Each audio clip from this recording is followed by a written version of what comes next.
Hello folks, I'm Headley, another fat bearded man talking about records. At least I think I am. It's been a while since I've done a video on my own. Let's see if I can remember how to do this. So that was 2025. It was a year, wasn't it? It definitely was a year. You can't disagree with that. So it's time for the vinyl tag, the 2025 vinyl tag. But what I'm going to do is I'm going to bastardize it. I'm going to sort of draw from a couple of other vinyl tags that are going around, add a few other bits and pieces of my own, and kind of give you an idea of my year in records of 2025. Because I have, looking at Discogs, my collection on Discogs, I've added over about 214 records to Discogs this year. So to answer David's question about where we see our record collection in 10 years' time, at that rate, bigger. So first up, I'm going to grab 5 prompts from David Atkinson's Unofficial vinyl tag. So this is the unofficial vinyl tag. So first off, he asks, best purchase of 2025. So I've got to say this, and this is the complete Cuban Jam Sessions box set. It's a collection of 5 albums that released from 1956 on the Pan Art label. Can you see it there, the Pan Art label? Now I've got to have this as my best purchase of the year because it was the most expensive purchase of the year. I mean, I got a good deal on it, so it wasn't that much. But I don't buy many box sets, so this has got to be my best purchase of 2025. Otherwise, I'll go mad. So I'm not going to tell you too much about this because I'm going to do a Cuban video in the not too distant future. So let's just say it's a groundbreaking collection of records that really helped define Cuban music in the 50s going into the 60s. So there you go. So that's my best music purchase of 2025. Okay, my favourite live musical experience. I've not done a huge number of live shows this year, but I would have to say that my favourite was going to see the Shovel Dance Collective at York. They are a kind of a modern alternative folk group. I say alternative. They are. Yeah, they are. They're modern and they do tend to the avant-garde. They've released 2 records so far. This is their first album that was released in 2024. In fact, I think they were both released in 2024. This was early 2024. And this is called The Water is the Shovel of the Shore. And it's a kind of meditation on the River Thames. And they draw songs about kind of the landscape of the water side. It's quite avant-garde. It has lots of field recordings, sound effects, it's not a very. I mean, it's a 2-album album, and it's a bit avant-garde and a bit out there, but they do very good traditional folk. Their second album, which is called The Shovel Dance, this was released, I think, later in that year. Absolutely fabulous. They ditch a lot of the more experimental stuff from the previous album and kind of just sort of stay a bit more traditional. But what they do, they're a diverse group of performers from all kinds of different walks of life and minority groups. And so what they do is they actually choose a repertoire that kind of reflects different parts of the community, the queer community, sort of the underclass, women, anyone that doesn't necessarily get a voice, they like to kind of put into their music. So yeah, it was a lovely hushed evening where everyone was just captivated. A fabulous night. So if you ever get a chance to see the Shovel Dance Collective, go and see them. So that was my favourite live music experience.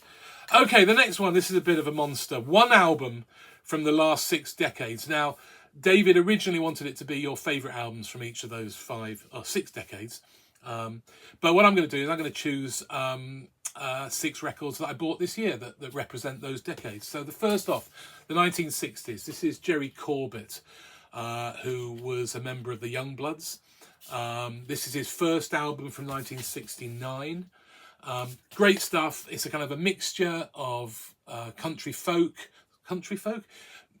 rock, folk rock, and a little bit of psychedelia in there. There's use of the Moog or the Moog. Everyone started calling it the Moog now rather than the Moog.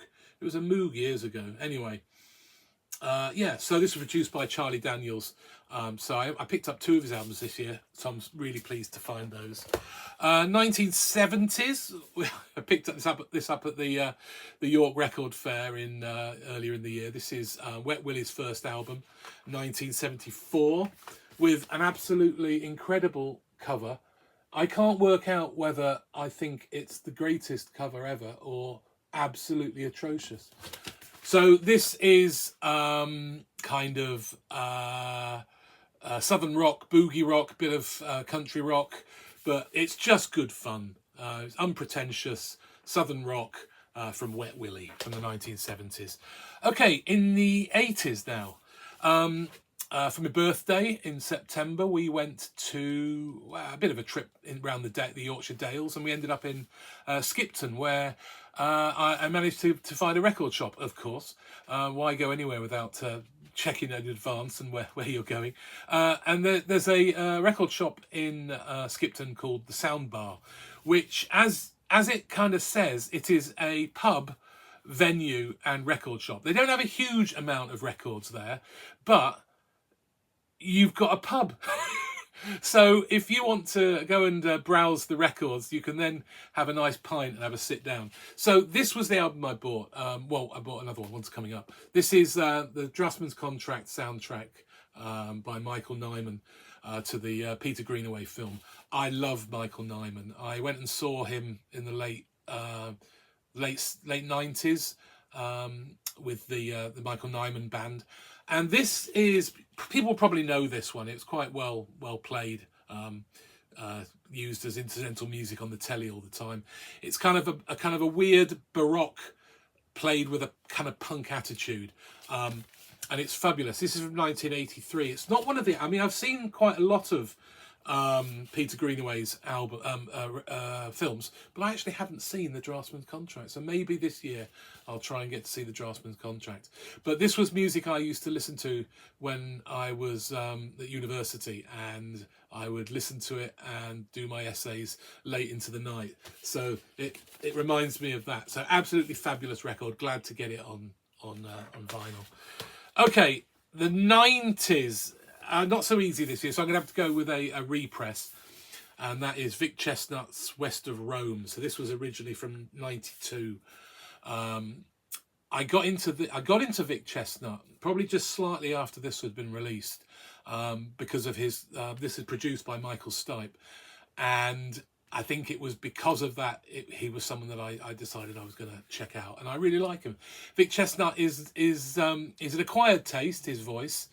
Sadly, he's no longer with us, but this comes with extra sort of half a side, maybe more than that. Yeah, got a number of extra tracks, so that's really cool to get from the same sort of sessions. But yeah, it's kind of Americana folk, a bit kind of lo-fi, but there's some beautiful songs on here.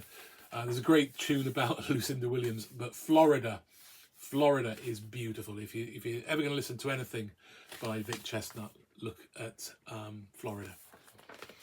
Okay, we're into 2010s, or the 2000s. So this is Michael Hurley and Ida, called Ida Con Snook. Snook is Michael Hurley's nickname, or one of his nicknames. Sadly, he died this year. I'd picked this up just before he died. I'm not saying that I was any cause of that, but this is beautiful. He's a bit of an outsider, folky Americana artist, but this is with a band called Ida, who are a sort of indie folk outfit, and this isn't quite as out there or lo-fi as some of his earlier recordings or later recordings, but just sounds absolutely lovely. He's a real talent. Hopefully we'll see a good re-release campaign of his older stuff, because I'd like to. There's a couple I'd really like to get. But yeah, so Michael Hurley and Ida. Okay, finally, from the 2010. So this is from 2016, and I picked this up at the soundbar as well. And this is Daniel Romero, Mosey. This is he's Canadian singer-songwriter. I first got to know him through his kind of country music records that he made. This is not that. It is a kind of a garagey sounding, bit soulful singer-songwriter. That's just a bit of a sort of cellophane thing. It adheres to it quite well though. Anyway, but this is on 45, which is I'm not a great fan of, but across two records.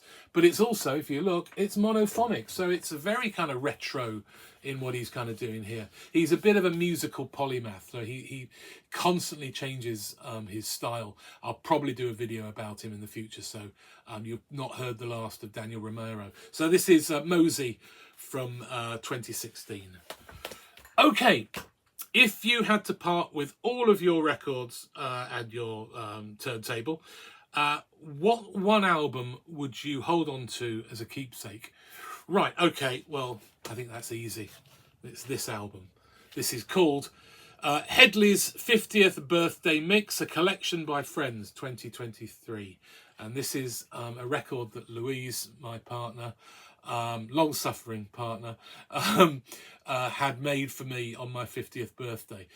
Yes, believe it or not, I am over 50 now.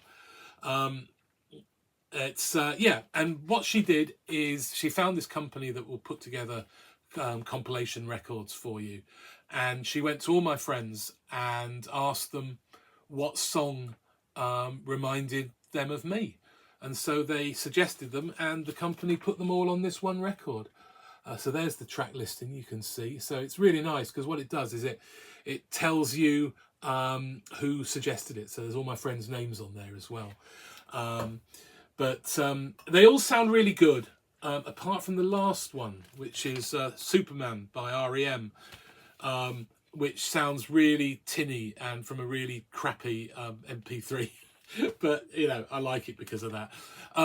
The album cover was designed by my mate Steve. When Louise got in touch with him, he said, I'll do the album cover. He's a designer, illustrator. In fact, I think he did the last album cover for Gong. And he's done Motorhead and various other... He's done a few albums. He's mostly known for doing flyers. He's done the kind of playbills for things like Latitude and things like that.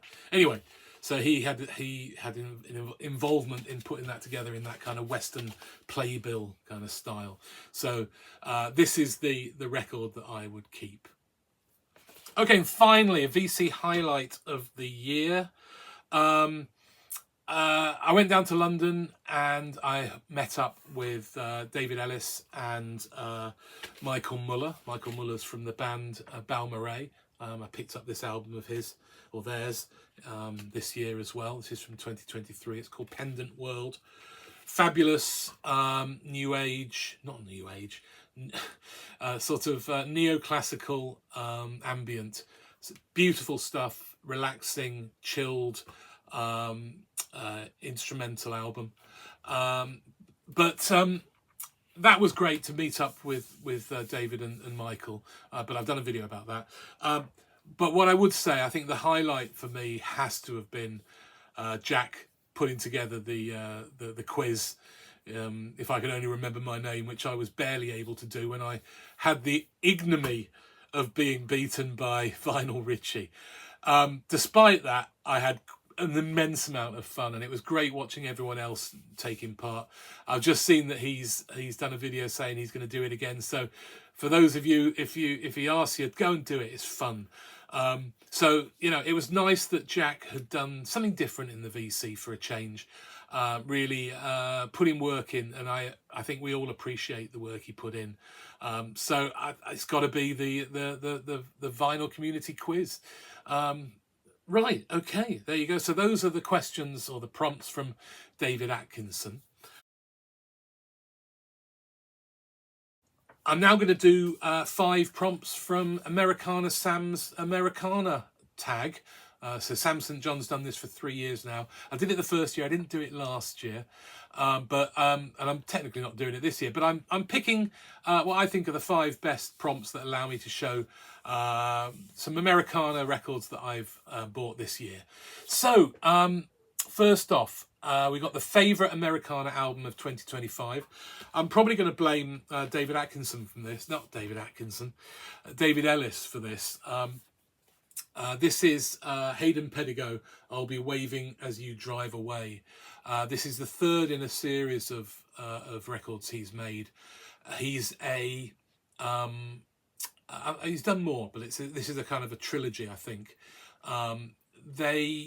He's a guitarist in the sort of same vein as that sort of American primitive style. John Fahey, Leo Kottke, things like that. But it's far more relaxed, it's far more chilled, it's far more ambient, it's very pastoral. This is a beautiful record just to let wash over you. And I love the cover by Jonathan Phillips. He's done the covers to the 3 albums that sort of link together, and they all have a similar sort of style to them. But you can imagine what it sounds like really just looking at it. It sort of really depicts that cover and the sort of the landscape of Americana. Is that a thing? The landscape of Americana? I think it is. Anyway, so this is Hayden Pedigo, I'll Be Waiting As You Drive Away. I did that the right way. Okay, number 2, favourite used Americana find of 2025. And that's got to be Richard Dobson in Texas last December.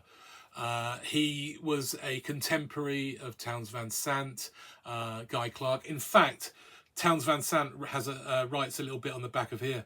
He says, "There is no such thing as a best songwriter." Listen up. My favourite best songwriters are David Olney. I've got one of his albums. B.W. McTell, that's Blind Willie McTell, isn't it? Peter Lafarge, and R. Davidson, Richard. He says, "Please get them to spell my name right." I think they have.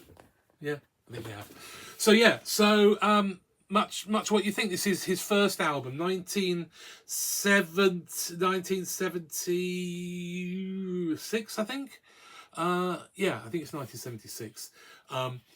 But songs on this, but I first heard the song "Baby Ride Easy" recorded. This says on here recorded by Billy Joe Shaver, but I heard it first sung as a duet by Carlene Carter and Dave Edmunds. There's also a song called "Piece of Wood and Steel," which I heard first done by David Allan Coe. But this is a beautiful sort of record in that style of Guy Clark and Townes Van Sant. Great cover. It looks like cracks and things, but it's actually a map there. So yeah, small press stuff, but absolutely fabulous. So I was really pleased to pick that up. Not easy to get hold of these sort of things in the UK. So show the last Americana record you purchased. Okay, that's this Hem Rabbit Songs. This was originally released in 2000, I think. Yeah, a kind of a very laid back country folk album. I saw them live in York at the time when they were promoting this album, and they sounded absolutely fabulous. Very much like the album. You know, like when you go and see a band and they don't quite sound how they sound on record. Well, they sounded exactly like they did. And this has been a big favourite of mine since it came out, but it had never been released on vinyl. So this is the 25th anniversary release on record. There's an extra track on the download, but you don't get it on the album. But yeah, it's a fabulous pastoral, very kind of beautiful sounding record. They went on and did other albums, which for me, they sound lovely, but they just don't have that folky kind of quirkiness of this that's just really well put together. Beautiful female vocals, and just, yeah, relaxed Americana folk. Okay, show an Americana record which turns 50 in 2026, and this is also an Americana artist who doesn't have much of luck. What's the phrase? I didn't write it down. Yeah, someone that needs a little bit more attention, and that's Dave Essig, or David Essig as he kind of goes by now. This is Stuart Crossing, obviously from 1976, because it's, you know, turning 50 this year. Again, he's Canadian, and if you like your Guy Clarks and your Townes Van Sant, you're probably going to like Dave Essig. Again, it kind of looks very much like that. A kind of a truck stop or whatever it is. Beautiful stuff. There's some great tunes on here. I've got a couple of his albums. This is his second. But yeah, if you like Townes Van Sant and Guy Clark, you really should check out David Essig. He needs... certainly his first couple of records really deserve to be for much more wider known. Yeah, so there you go. So that's David Essex. David Essex. I knew I was going to say that. No, that's Dave Essig. Well, if you have a name like Essig, I'm going to get it wrong, aren't I? Okay, and final question or prompt from Sam's Americana tag is: show an Americana record by an artist not from your country. Well, clearly most Americana is not from my country, so maybe I should do an American one. No, I'm going to do a Norwegian one. So this is Embla and the Carrie Daughters. This is Off Leash. Now, I mean, who's not going to buy that record? That cover's excellent. And this is kind of diverse Americana. It kind of shifts from slightly kind of spaghetti western styled stuff to ballads to very much honky tonk. I think her name is Embla Carrydaughter, and she's decided to call her band the Carrie Daughters. It's all that thing that they do in there with so her father was called Carrie, so she's Carrie's daughter. Anyway, so I don't know what it says about all the band members, but yeah, that's a fabulous record I just kind of discovered this year and had to get because of the cover, but it sounds great as well. So there you go. Those are the 5 Americana tag prompts.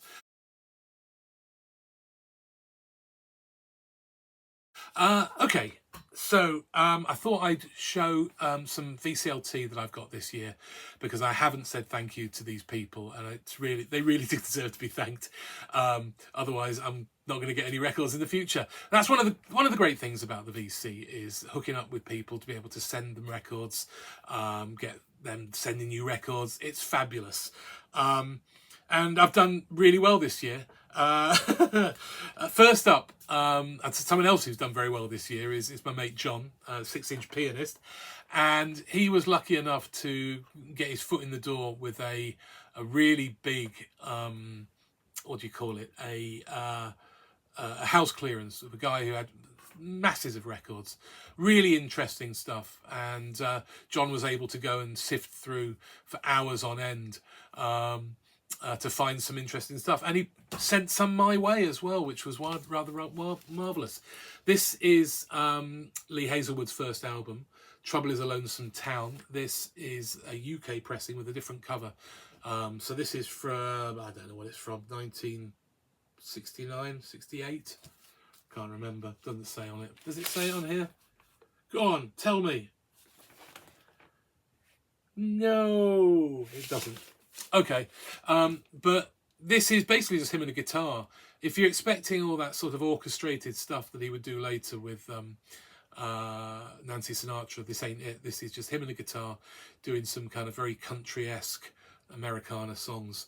I knew the song Long Black Train, and I think 6 Feet of Chain, which is on here. I think I first heard that done by Willie Nelson. But yeah, really lovely record, really relaxed, just sort of chilled, as if you sat with him with a guitar. Okay, the other record that John gave me, he gave me a few more, but the ones I'll show you. This is Bobby Charles. This is a fabulous record. I'm very lucky for him to give me a copy of this. This is from 1972, I think, and it's 1973. Sorry, swampy Americana with a bit of blues and a bit of country. It's got the band, basically all the band are playing on it. You've got Jeff Muldaur as well, Bobby Newirth, and Mark Rebenak, Dr. John, playing on this as well. So absolutely fabulous record. People might know the song Small Town Talk or Street People. But yeah, John, thank you so much for sending me these. They are truly going to be treasured by me. This is a fabulous record.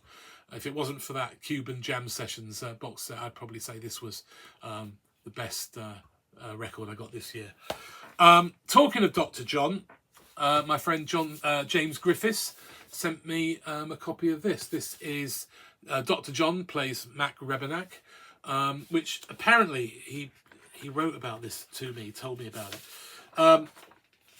He said James says one of 2 solo piano records he made in the 80s to help finance his heroin addiction after he'd lost his major record deal. So it's basically, yeah, him and a piano in a studio. And it's lovely. It works really well. It's, if you like piano blues, you can't go wrong with that. So it's just Dr. John at the piano. It's really lovely. So James, thank you so much for sending that. I've really enjoyed listening to that. Yeah. I went to the York Record Fair. I think I mentioned it earlier. And I met up with Charlie from his channel is Me Digger You Viewer. Love his channel. Go and check him out if you haven't. He doesn't show himself, so he's very sneaky. So when I first met him, he came up to me going, "Hey, Headley," and I was like, "I have no idea who you are because I've never seen your face before." Anyway, but yeah, he met me there, and he was very kindly gave me a bag of records. This one's the one he sort of kind of singled out to give to me. This is Ravi Harris and the Prophets, called Funky Sitar Man. It kind of does what it says on the tin. This is from 1997. And if you imagine songs by the Meters and James Brown, there's quite a few James Brown tunes on here and a couple of Meters songs. You got Sissy Strut. And yeah, but done with a kind of a funky sitar. Absolutely marvellous. Really love this. It's a great record. So thank you, Charlie, for that. That's fabulous.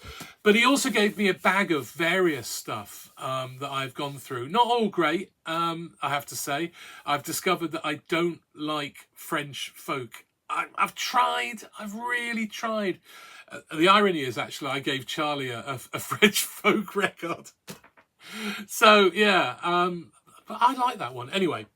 Yeah, so a couple of things. I'll show you a couple of things that were in that bag he gave me, which are fabulous. This is Bulgarian. I think that just says folk music.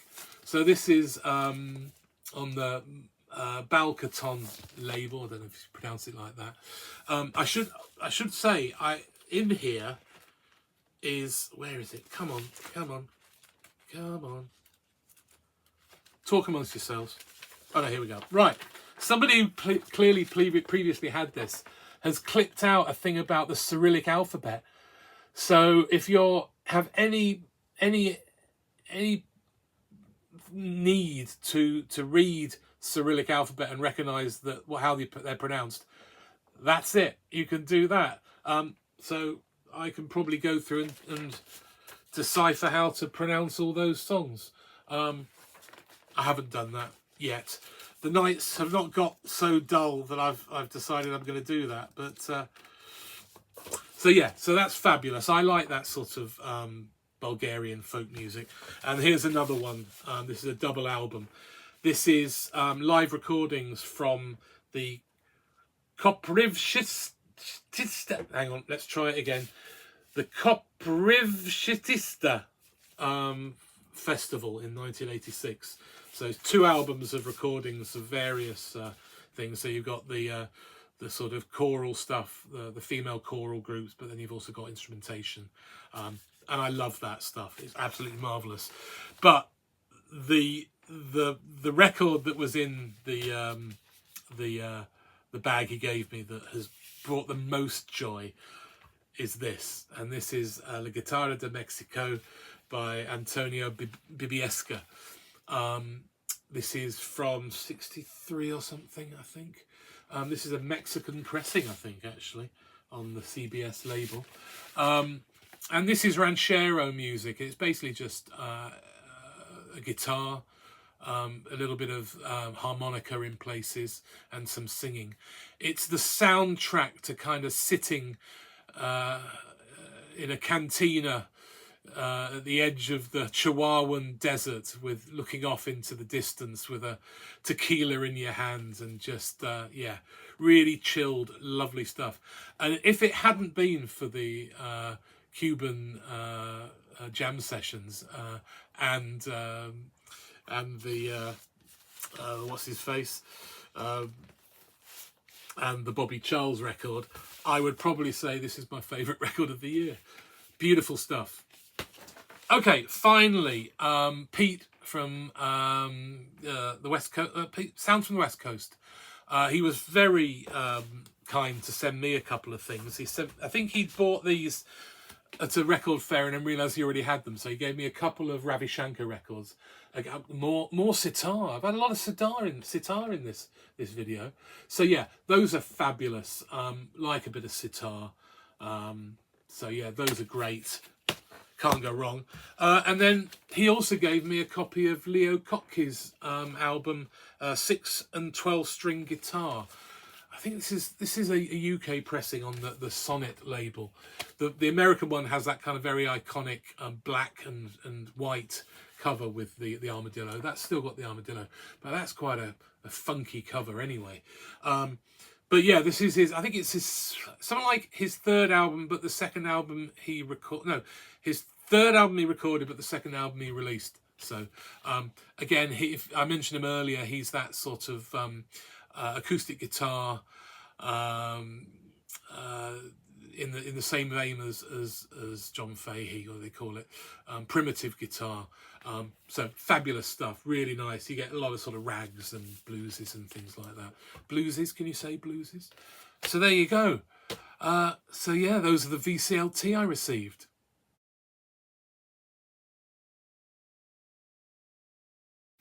Okay, and so to wrap up, to kind of finish where we started, this year for me has been a big kind of dive into various Latin music. Yeah, I've always liked it, and I've just kind of moved in that direction this year. And in fact, I'll start with the last record I bought in 2025, and the first record that I got my hands on in 2026, and that is the new album by Silvana Estrada. I can't pronounce what it's called. This is her second album, so this was released last year, in 2025. And it's an absolutely beautiful record. Her first album was basically just her and a guitar, very bare arrangements, whereas this is lush. It's got orchestration that's absolutely beautiful. It's an album that was recorded by her while she was suffering from loss and grief, and so it covers that.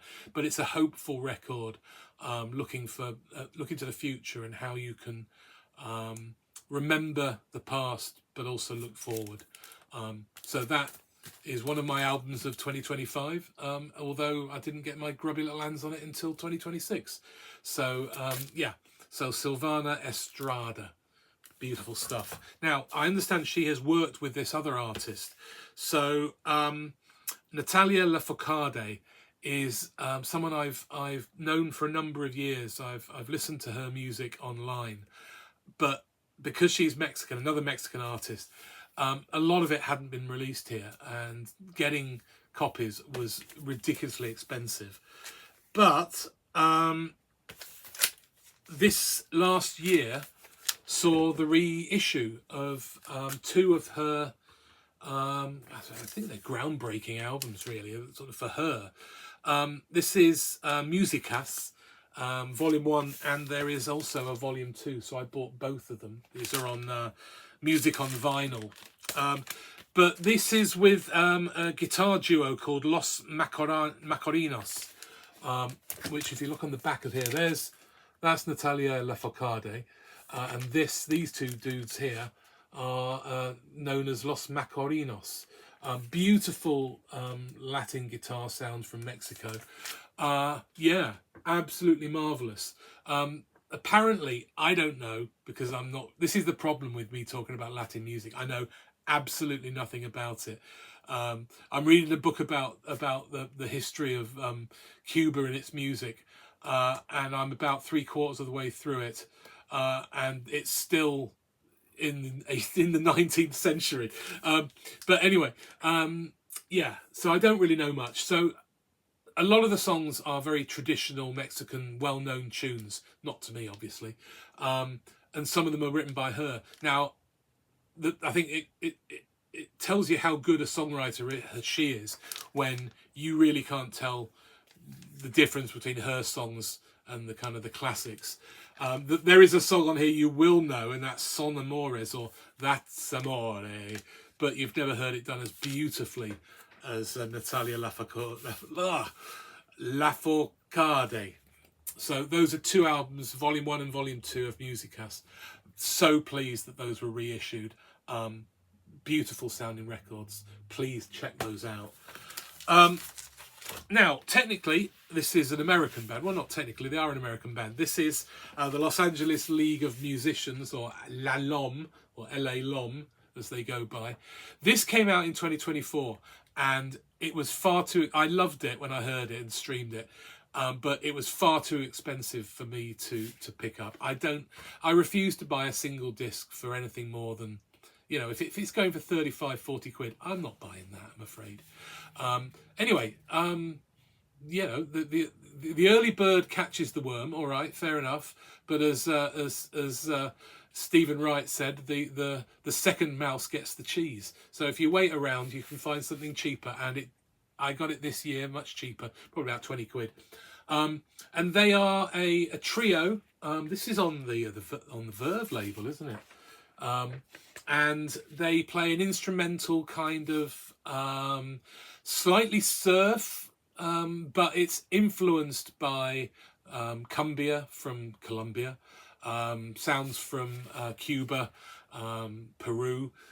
So it's a lovely sounding instrumental sort of album. Really cool stuff. So although they are American, it's very Latin sounding. It gets a little bit Ennio Morricone, spaghetti western in places as well. But yeah, it's just that twangy guitar. But yeah, very much influenced by Colombian music and Cuban music. So that's great stuff. Now, this was a very, very odd album that I discovered this year, but I'm glad I did, because it's absolutely fabulous. And that is Carwyn Ellis and Rio 18. And Carwyn Ellis, as the name kind of suggests, is a Welsh musician. And this was a recording that was done with the BBC National Orchestra of Wales. It was something that was done during lockdown, I understand.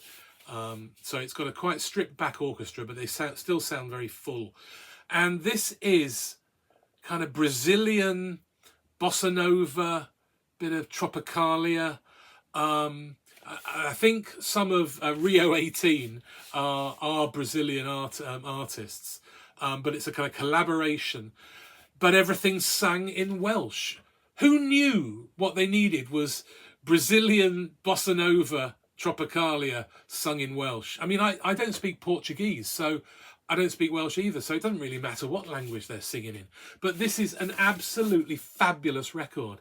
I really suggest you check it out. If you like that sort of Brazilian sound, yeah, check out Carwyn Ellis, Rio 18 and the BBC National Orchestra of Wales. There is, I'll put a link as well to a a live recording of the album. It's on YouTube, so check it out. Okay, I decided when I went to the York Record Fair to try and find something Cuban or Latin, and I didn't have much luck. I think the problem with record fairs is if you go looking for things, you're not going to find them. It's the happenstance of coming across things you didn't know you were looking for. But I did find a couple of things that were sort of Cuban-esque. The first is the soundtrack to an album, to this film Che, which is Omar Sharif. I had no idea. I've not heard of this film. Had no idea that Omar Sharif played Che Guevara, and Jack Palance played Fidel Castro. I had no idea. Anyway, I was looking at this, obviously Cuban connections, and there's also a lot of Bolivian folk music on here as well, because that's where they were hiding out, or at least Che was. But I was reading the list of artists, and I noticed it's got Mongo Santa Maria on here, Chino Valdez, and Orlando Lopez. Orlando Lopez is Cachaito Lopez, who played with the bass player who played with the Buena Vista Social Club. So seeing those names, I went, well, I've got to have that. And there's some nice stuff on that. It's an interesting record. I think I have to go and see Omar Sharif as Che Guevara. The other album I picked up was the soundtrack to Black Orpheus, a fabulous film. I think it was like 58, was it? 56? 59. It won the Cannes Film Festival, the grand prize. My sister gave me a copy of it years ago, and I fell in love with the music. So it's some of it's music by what's his name, Jobin. João Gilberto's involved as well. Antonio Carlos Jobin, well, it's well known stuff and there's tracks on this that have become classics of Latin jazz, or Latin jazz, which becomes staples. But yeah, really beautiful album. It does have a lot of sound from the film, which I could probably do without, but so that was cracking. Now, finally, and you're lucky I know nothing about these, but on an online website, they were doing a real good deal on records, and I managed to pick up well, I'll show you how many. I'm not going to tell you how many, because then you can do the maths. That is the number of albums I bought. I lost my mind a little bit, and they are all Colombian and Peruvian salsa, cumbia, and related boogaloo. I can't remember what are the other things. Guajara, guajaracha, descarga. Yeah, they're all phrases that I know, but they're all about different beats and different rhythms, and I'm not very good at recognising which of them. But anyway, I thought what I'd do is I would pick out 4 of these just to show you. I'll probably show you some in the future, so you've been warned. Okay, so this is Waganda, Kenya, the Kampala Grupo. Now, in the late 60s going into the early 70s, I think this is actually 77, this one. But in Colombia, African music became very, very popular. There was obviously a going back and reaching to their roots. And there's a blending of music from the Congo and the Yoruba people with the sounds of Cuba and Cumbian music from Colombia. And so this is a group that was put together to sort of cash in on the craze, and it's a fabulous mix. It's a bit mad in places. There's some sort of keyboards on here that are quite crazy, but I've got another album of theirs as well, and it's fabulous stuff. Sort of African influenced Colombian, Cuban music. Brilliant stuff. So the Waganda, Kenya. So another one. So that's Colombia. Hang on. I'll put the two Colombian together. So again, this is also on the Discos Fuentes label, which these are, I should say, these are all reissues on the Vampi Soul label, which is an Italian, Spanish-Italian, Vampi, Spanish-Italian, Italian-Spanish, I'm not sure, label. And I think they've bought the a lot of the catalogue, and they've all been reissued and remastered and, you know, all spruced up. So this is the Latin Brothers, El Picotero. Now this is the main guy who sings. It doesn't look cool. So all those people, I reckon this is a result of all those Al Green and all these various people that had their photographs taken in these great huge backed wicker chairs, white wicker chairs. Anyway, this is great. It's trombone-led salsa. You can't really complain. It's fabulous stuff. If you like a bit of salsa, that would be well up your street. So Colombian salsa from the Latin Brothers. Okay, let's move to Peru. I mean, I had no idea that salsa and Colombian cumbia was huge in Peru. But this is Cumbias y Boogaloo's, so Cumbias and Boogaloo's by Tito Chicoma and his orchestra. That's a great cover, isn't it? Look at him sat there with his trumpet on his car. So yeah, Peruvian charanga, guajara, boogaloo and cumbia tunes. It's fabulous stuff, really is. And it's got one of the weirdest tracks that it's got a cover version of Pata Pata, obviously made famous by Miriam Makeba, the South African singer. So yeah, so that's a great bit of you know, I don't know, it's Peruvian cumbia Latin stuff. Sounds wonderful. The last one I'll show you, I promise, is Los Quintos, and they're a kind of a very popular band at the time in the late 60s into the early 70s in Peru. And what they do is the guitarist here takes the kind of piano line that you normally hear with salsa music, you know, and sort of that makes it, it's kind of like, sounds almost like a garage version of salsa. My arm's hurting, that's why I'm starting to hold it like this. I've done this for a long time. Anyway, so yeah, so that's my year of Latin music. I'll put together a playlist, a YouTube playlist, which I will put a link to with this video, so you can go and check out all the tunes, or at least check out some of the tunes from all of the records that I've featured. So cool, yeah. Sorry to David and Sam that I've not done the whole of their tags, but I hope you appreciate what I have done. Yeah, here's to 2026. Let's hope more Latin music. Well, it's going to take me a long time to get through all of that and to really listen to it properly. But yeah, so okay, until we meet again. Bye-bye for now.